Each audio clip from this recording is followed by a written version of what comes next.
runs counter to nearly every religion in the world. You can actually you can follow along, take cues from Jesus. You can just take suggestions from him to love your neighbor like yourself. You could just be like him, and you would be people would consider you you'd be a good person just for being like Jesus. And you wouldn't have to believe in the resurrection. You wouldn't have to believe in God. You wouldn't have to believe in any of those things. However, because of the things that we saw and we know took place, belief is based on fact, not a pipe dream. It's not based on just, you have to believe it because it says it in the Bible. If somebody is one of those people who say, well, you just believe it because it says it right here. No, you don't have to just believe it because it says it here. You believe it because it's an actual historical fact that Jesus lived. And because Jesus lived, you can go back through all the other things and go, well, it just makes sense that all the other things were true too, because if a historical person that claimed to be God, proved that he was God, told us about it, it's probably true. So you can back into your faith in Jesus by simply using common sense. It does not have to be one of those things in which you just go, I just don't know. I don't think I can buy into that, because there's just a lot of stuff that just doesn't. How do I know it's true? Well, there's a lot of historical evidence besides this Bible. But there are steps to following Jesus. There are baby steps, if you want to call them that. And today we're going to talk about those steps. And by default, some of you are already in the first step, and we'll get to that in just a minute because you're simply sitting here right now. But the first thing, we're going to talk about a story that took place, and you guys, I'm probably talking to people in this room that know the Bible far better than I do. In fact, I know that many of you in here know the Bible far better than me. But when Jesus was preaching and visiting and holding little makeshift small groups where he would just start talking and people would come up and they would just gather around and they would listen to him talk, he never gave prerequisites to people when it came to listening to him or following him or trusting in him. He never had check marks. He never had things that you had to do or be or believe. None of those. And for some of you in this room, or some of you maybe that's listening at home, and if you're joining online at home, we thank you so much for being here also. Some of you, though, you have a struggle with church in general, and you tie church to Jesus, to faith, you tie it all kind of together because you've grown up or you've been hit with situations in which rules, regulations, standards of faith, whatever the different ones you want to call it, you think those are things that you are going to have to adhere to before you can follow Jesus. But none of that was true, because when Jesus was talking to people, all he ever basically said was, hey, come over here. Come closer. Come in. Listen. Just sit back. Relax. Just listen. Come in. Take some notes. Pay attention. And that's all he asked. And over the course of time, by the very nature of being in proximity to Jesus, people naturally began to change. Their faith began to change. Nobody started following Jesus. There's nobody in the first century that saw Jesus the very first time or heard Jesus' name and went, that's the Messiah. That's that guy. I know him. I'm going to go follow him because he's the Messiah. None of them knew that. They had to learn that over time by their proximity to him and the time they spent around him.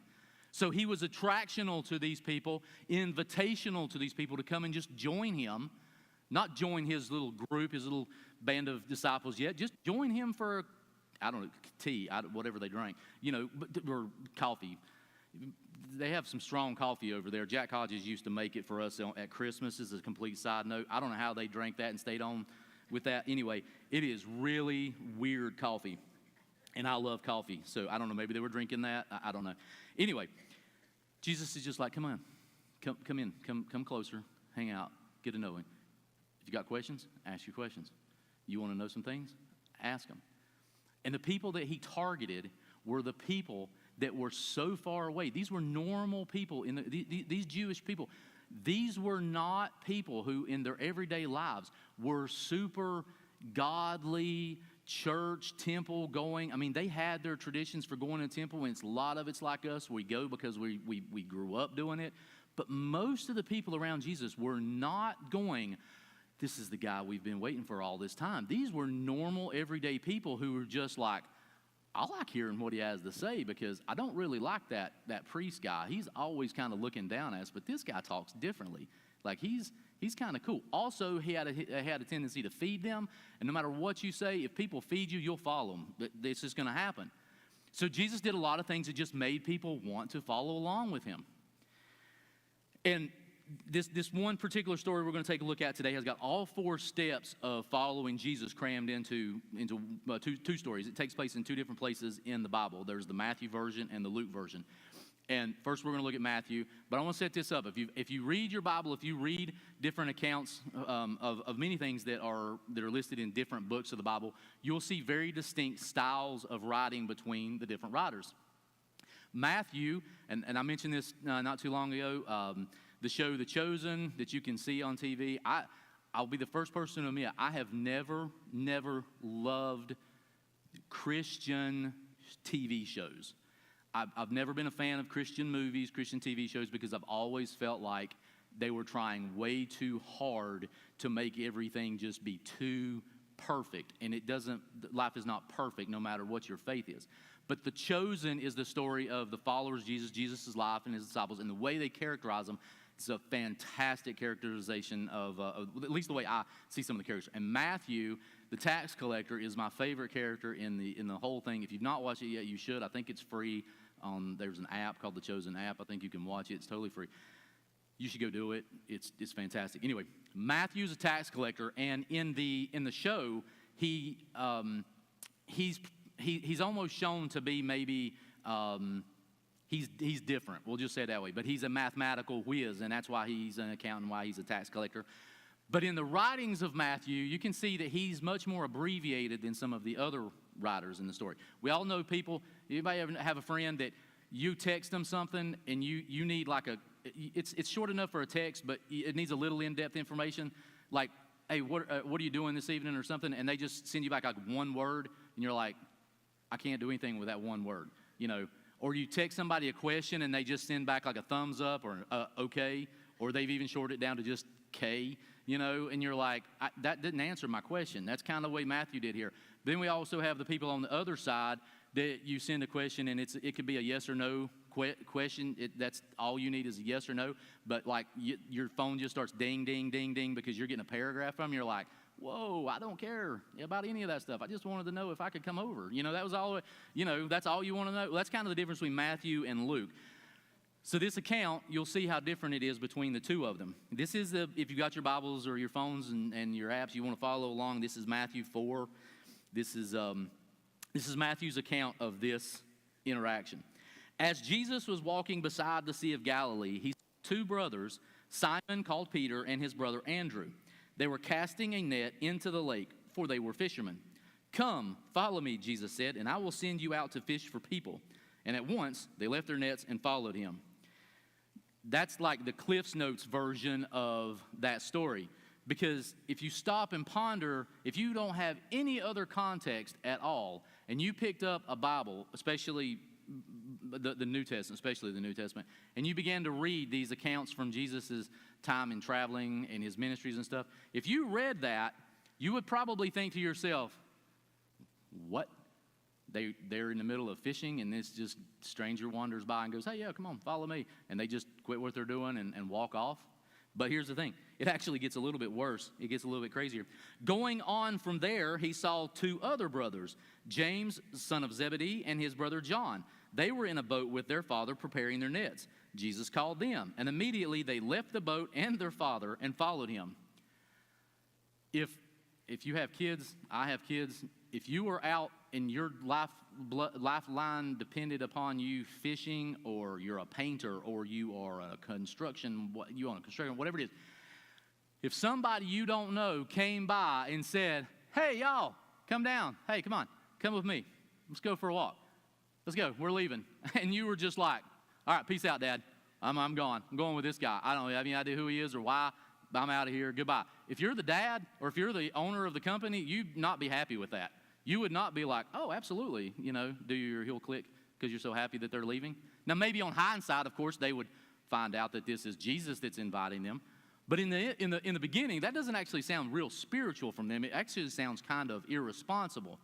And if you are on the surface just looking at it, you'd be like, why in the world would they just do that? Why would they just leave? And that's the kind of accounts of things that can make some people go, see, this is why I have a problem with this, because that doesn't make any sense. There had to be a whole lot more that happened in this story.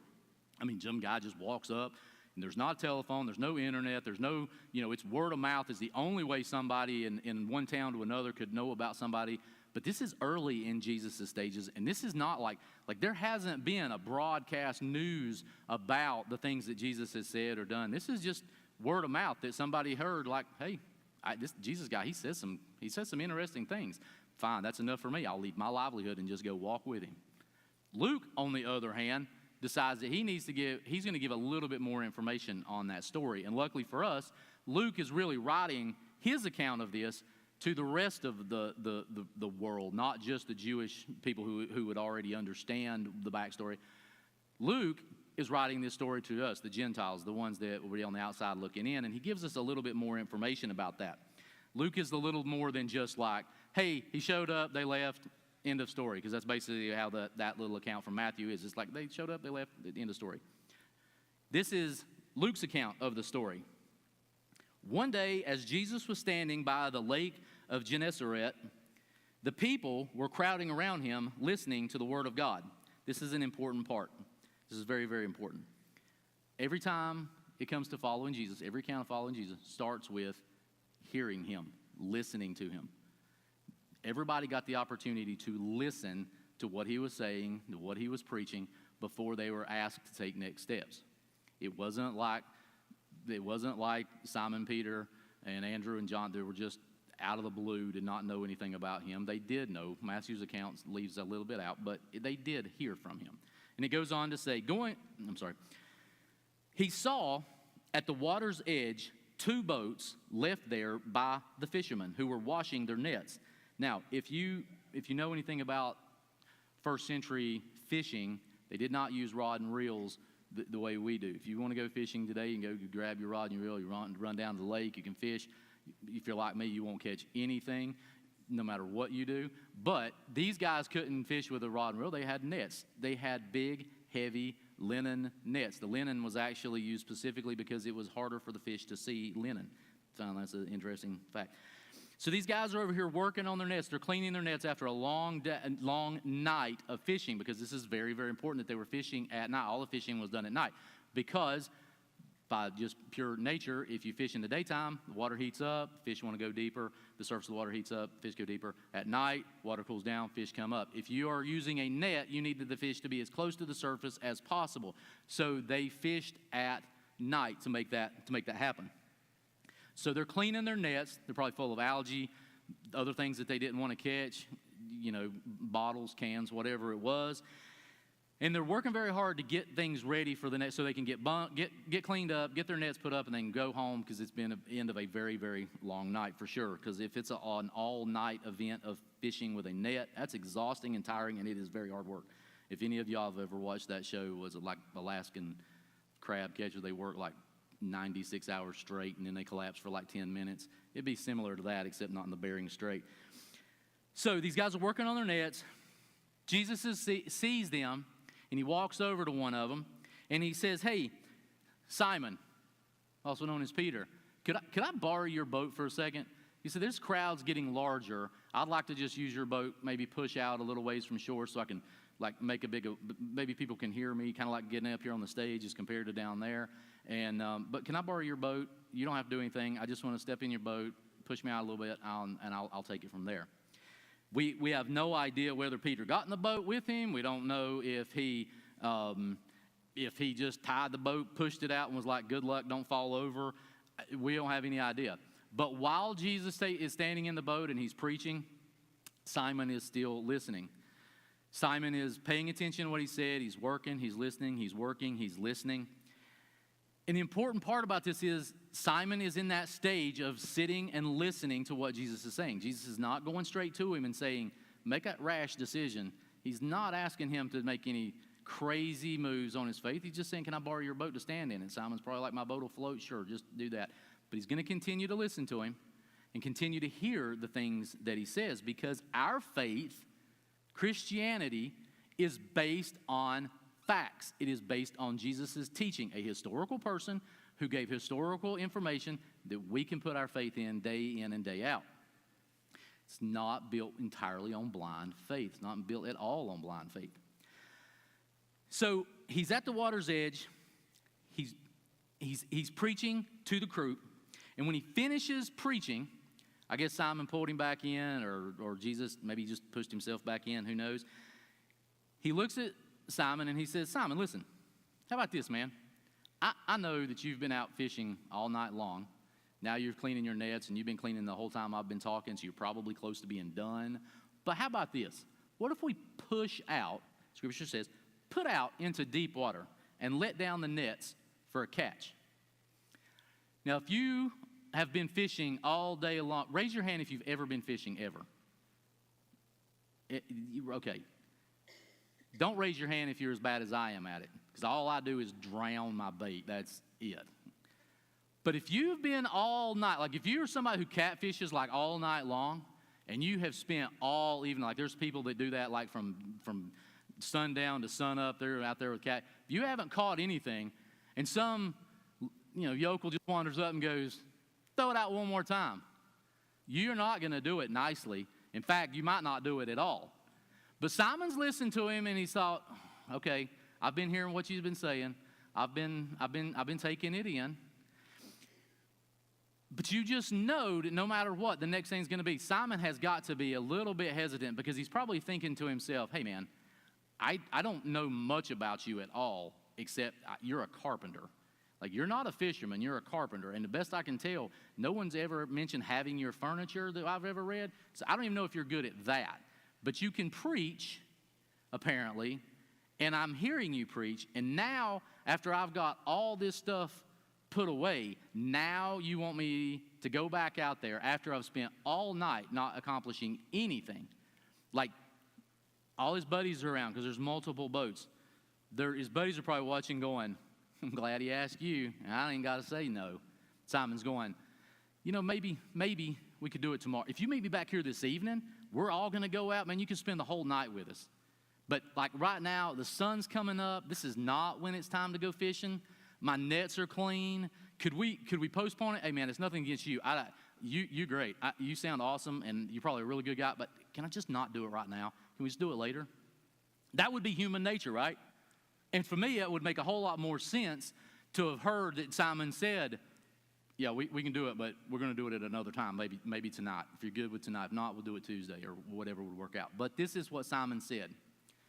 Simon said. It's like the game. Simon says. Anyway, Simon says, Master, we've worked hard all night and haven't caught anything.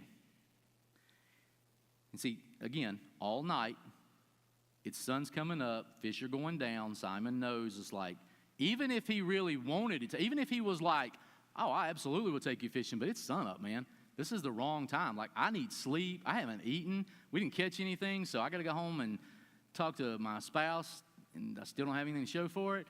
And can we, even if I really, really like you and believe everything you're saying, can we do it at a different time, because this is not the right time to go fishing?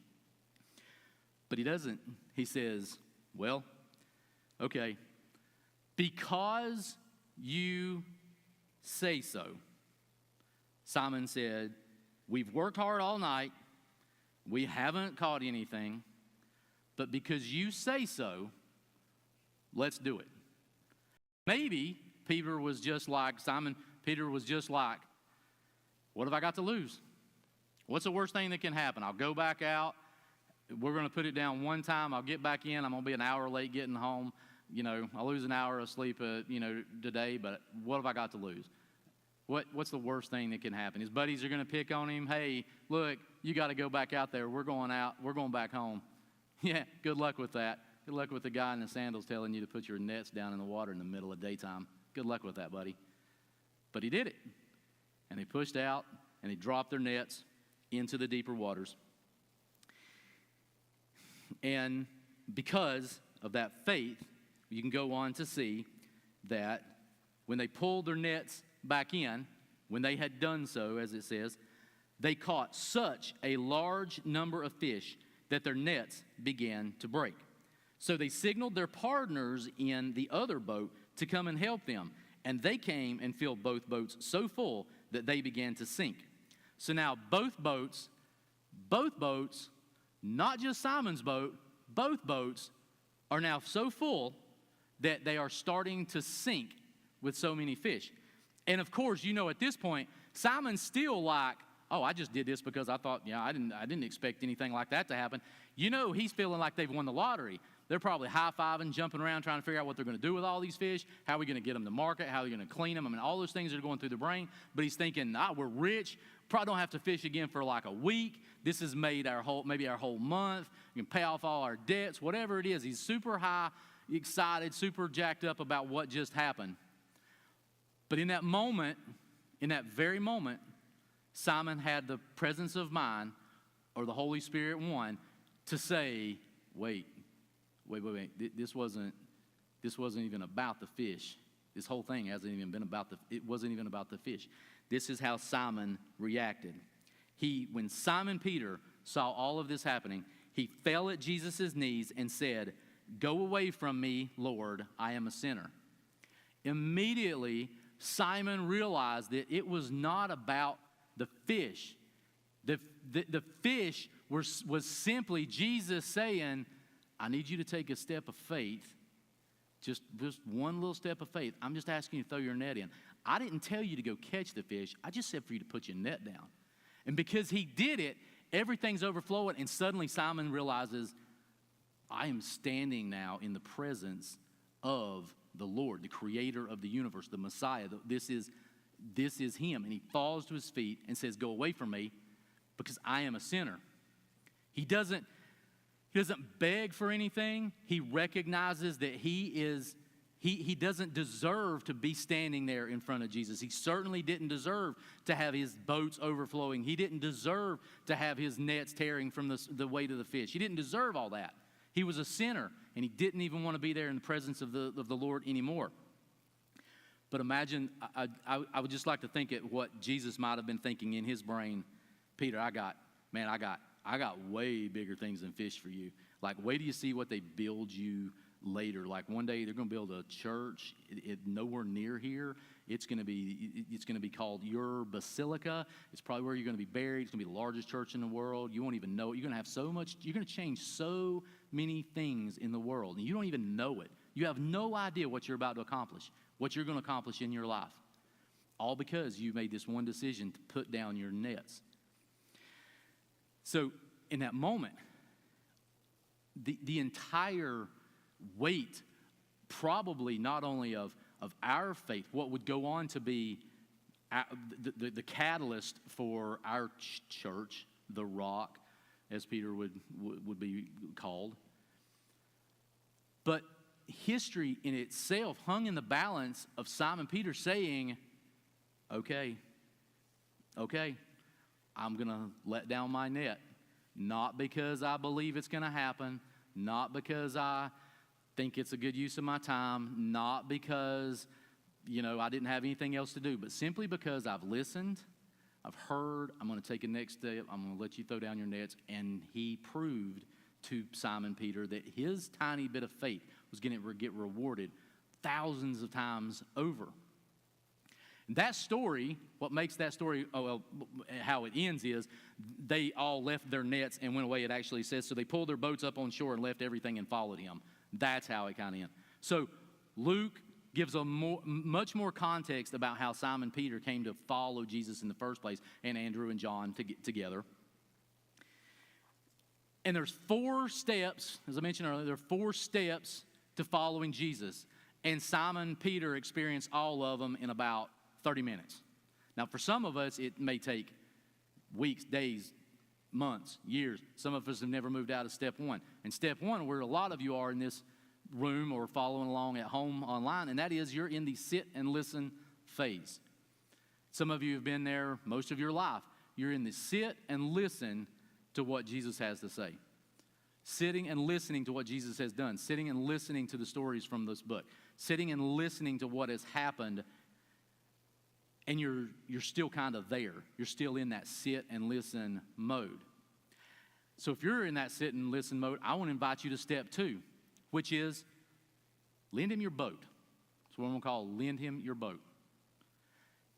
That means that you're just going to give an opportunity for Jesus to do something with what you have. You're not going all in. You're not getting in the boat to go fishing yet. You just give him the boat so he can stand there and use what you have to reach other people. And by that, it could mean anything from volunteering to greeting to just calling friends or family, and in some cases just being super nice to the people around you. Once you've reached that point, and that's where probably a lot of you actually are, because most of you are probably in that stage where like I'm going to let Jesus work through me to do whatever I can to help other people. And if you're in that mode, and you've got to decide for yourself what position you're in. If you're in that mode, we're going to invite you to step 3, and that is take him fishing. That's what we're going to call it. Take him fishing. This means that we want you to go in fully, making a decision somewhere, somehow, just something small, whether it's financial, work, relationships, whatever it is, and just say, you know what? On this topic, probably not fishing, because we probably don't have anybody in here that's making their living fishing. But whatever that one thing is, you got to kind of decide for yourself. You can say to yourself, from this moment on, I'm giving this over. I'm going to take Jesus at his word. I'm going to trust him. I'm going to give this item, this one thing, like Peter and his nets. We got to come up with something, one thing, and I'm going to turn it over fully and trust in you. Maybe this is a stage where you're like, I'm going to trust to get in maybe into a small group where I can further. I got questions I want to ask. I got things I'd like to know. I'd like to go a little bit deeper on this understanding because I'm taking this step. I'm taking this step, and I'm going to put one thing in front of Jesus. I'm going to let go of it, and this is a step that I need to be in, but I need more information. I need to relate to people more. I need to get involved in somebody. As Barry said a couple of weeks ago, find a mentor, somebody that will invest in you. Maybe that's the step that you need to be in. And if once you've reached that point, that's where exciting things are going to happen for you, because that is where your faith begins to kick in ways that you're like, God's just thinking, just do it. Just take one step. And I can tell you, as a staff, we took some steps this week. This was the take him fishing mode for us for some of the things we did this week. We took him fishing and said, you know what? In this area, right here on this topic, we're with you. You're taking us. We're in your boat. We're with you. We're throwing down the nets. You go to work.